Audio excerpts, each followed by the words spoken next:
साथियों, वैसे कोविड-19 के कारण कई सकारात्मक बदलाव हमारे काम करने के तरीके, हमारी जीवन शैली और हमारी आदतों में भी स्वाभाविक रूप से अपनी जगह बना रहे हैं।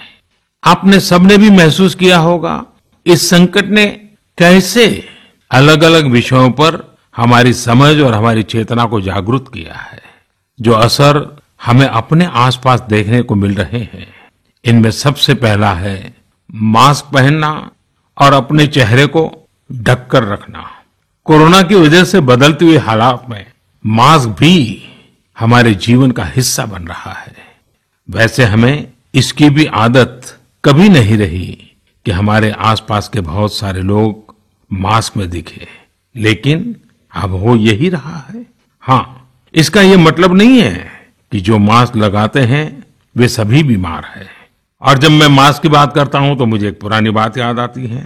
आप सबको भी याद होगा, एक जमाना था कि हमारे देश के कई ऐसे इलाके ऐसे होते थे कि वहां अगर कोई नागरिक फल खरीदता हुआ दिखता था तो आस पड़ोस के लोग उसको जरूर पूछते थे, क्या घर में कोई बीमार है?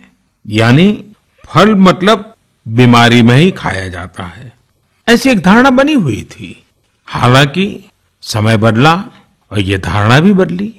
वैसे ही मास्क को लेकर भी धारणा अब बदलने वाली ही है। आप देखिएगा, मास्क अब सभ्य समाज का प्रतीक बन जाएगा।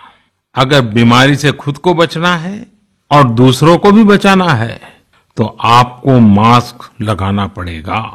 और मेरा तो सिंपल सुझाव रहता है, गमछा मुंह ढकना है। साथियों, हमारे समाज में एक और बड़ी जागरूकता ये आई है कि अब सभी लोग ये समझ रहे हैं कि सार्वजनिक स्थानों पर थूकने के क्या नुकसान हो सकते हैं।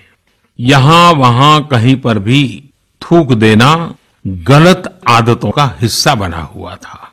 ये स्वच्छता और स्वास्थ्य को गंभीर चुनौती भी देता था।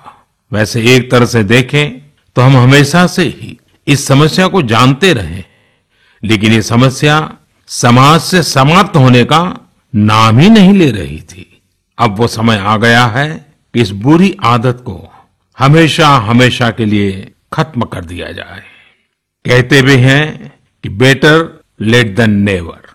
तो देर भले हो गई हो, लेकिन अब ये थूकने की आदत छोड़ देनी चाहिए। ये बातें जहां बेसिक हाइजीन का स्तर बढ़ाएंगी, वहीं कोरोना संक्रमण को फैलने से रोकने में भी मदद करेगी।